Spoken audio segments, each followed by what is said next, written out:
Let's get in reactions. Joining me is Shehzad Poonawalla from the Bharatiya Janata Party. Mr. Poonawalla, if you heard of the interview of Mahua Moitra responding to very grave charges which have been raised by the Ethics Committee. Number one, she says that where is the proof that cash was exchanged? Number two, where it comes to kind, where is the itemized bill of what was actually given to her? When it comes down to renovation, even that, all that she asked from a friend, which she says was Mr. Hiranandani, was the help of an architect. The money was paid by the government for the renovation.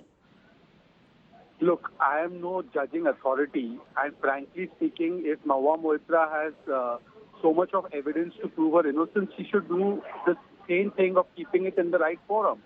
For her to give an interview and to say this has of no value, because there are two almost confessional statements against her. The matter is before an ethics committee.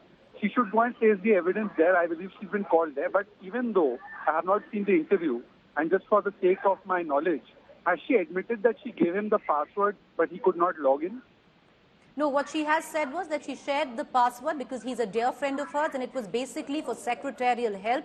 His secretary used to help her load the questions. That's what she said. She's also said, and she's made startling allegations where she goes on to suggest that two Lok Sabha MPs tried to broker a deal through Adani to try and silence her.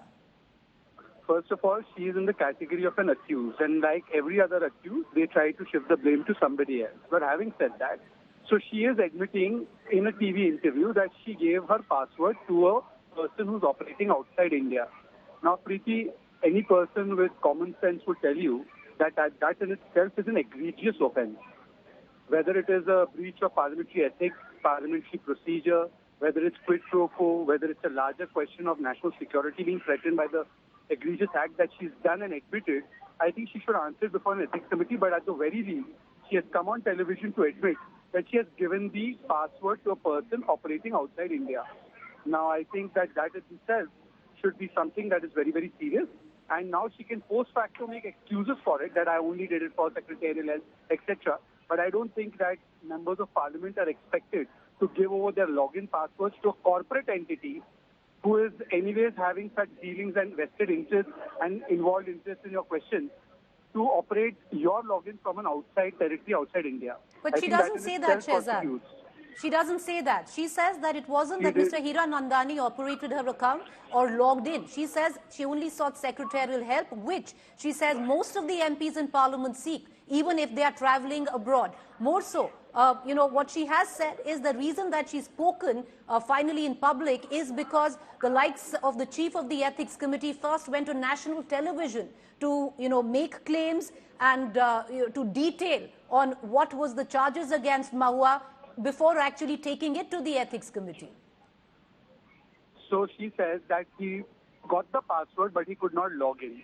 So it's an attempted robbery, not a robbery that was successful.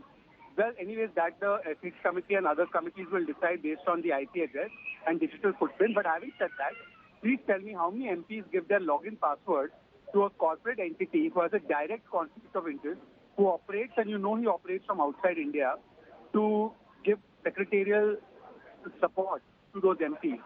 Is that anywhere conceivable or perceivable that an MP should do that? And let me reverse the question. Had this been done by a Bajpa MP, that he gave it to a corporate entity operating from foreign soil, his login ID, what would the same media say? And therefore, I think this is a very egregious offense to give your password to somebody who may or may not have used it. That's another issue. You gave it to somebody who's on foreign soil with a known vested corporate interest, which is conflicting to the interests that you serve, that is asking questions on behalf of the people. You give it to somebody who is asking questions for their own corporate interests. I think that in itself constitutes a major offense. I think Mahua Moitra should have been better off answering the Ethics Committee. By giving this interview, she has actually confessed to a larger crime, and I think that now the Ethics Committee should even take cognizance of this. But Mr. Poonawalla, she says that the passport wasn't shared for any quid pro quo, and she's saying if there is quid pro quo of cash or kind, it needs to be proven, and that proof has not been detailed either in the affidavit which was leaked, and what she said was again a breach of ethics of the chief of the Ethics Committee to go ahead and give interviews to the media. She actually turns it around and she calls this a media trial. If I was an MP, Preeti, and I gave my password to a corporate entity outside India, and I say I did not give it for quid pro quo, and so what? He got the password, but he could not enter into my login. Would you buy that? Would anybody else buy that if it was a BJP MP from Mahua Moitra? Let's forget everything else. Forget Shehzad Poonawalla buying it. If this was so believable, why isn't her party defending her? Her party has said no comments, they're distancing themselves. Clearly, even they don't feel this is worth defending. And again, I say that she has tried to use your platform to try and again use some sections of the media to advocate her cause. But she has now actually confessed to a crime. Whether she gave it for a quid pro quo or whether it was used successfully is not in question. The fact that she compromised parliament security by giving her login and admitted it to Rajdeep Sardesai, I think the ethics committee should take cognizance of. But Mr. Poonawalla, she hasn't tried to use our platform. Do you not reckon if we've had Mr. Nishikant Dubey that both sides of the story be told exactly for what it is? The ethics committee will listen to all sides of the story. Why do you think they won't? But Preeti, tell me one thing. Yeah, go ahead, sir. Go ahead.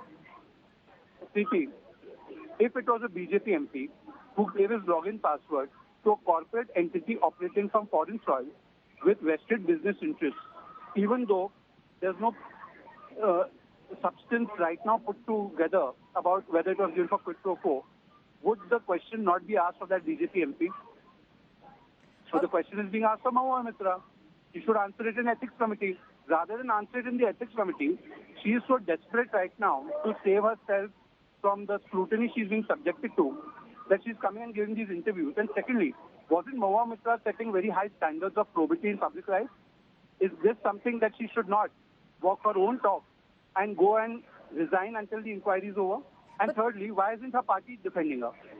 If her party is so steadfastly against Adani and she was doing such a great task, why isn't her party standing with her?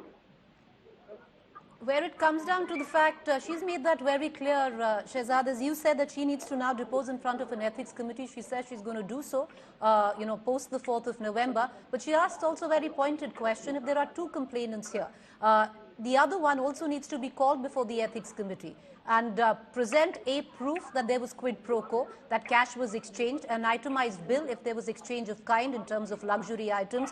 None of that has been detailed in the affidavit, she says. Do you reckon that the ethics committee, like you said, Mahua needs to depose in front of, will also, should have, Mr. Hiranandani come? Look, I can't prejudge or presuppose what the ethics committee should do. I'm not even a member of parliament. But having said that, all I'm saying is that the statement made by Darshan Hiranandani on an affidavit is actually very self-incriminatory. And unless he's speaking the truth, nobody would make such a self-incriminatory statement. Because for him to say what he has said already puts him in a large amount of question marks for his own actions.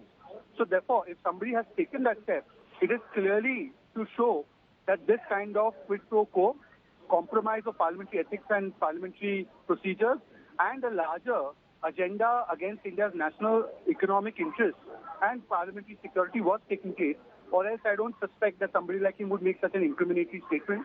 Nonetheless, let the ethics committee do its job. But Mahua Moitra, if she was so keen, she should have kept all of this fact before an ethics committee, or at least in her own party forum, so that her party colleagues could come out and say that we stand by her. Her party colleagues have not stood by her, and therefore she's been subjected to give this interview to try and save her public image or etc., or that no question should be asked of her. But she would be better off actually going and saying it to the ethics committee, and she has admitted that she has given a login. I think that has been a confession by her. All right. Grave allegations, you're right there, Mr. Poonawalla, but will proof also be submitted where the ethics committee is concerned? Mahua Moitra is asking for that. Appreciate you joining us.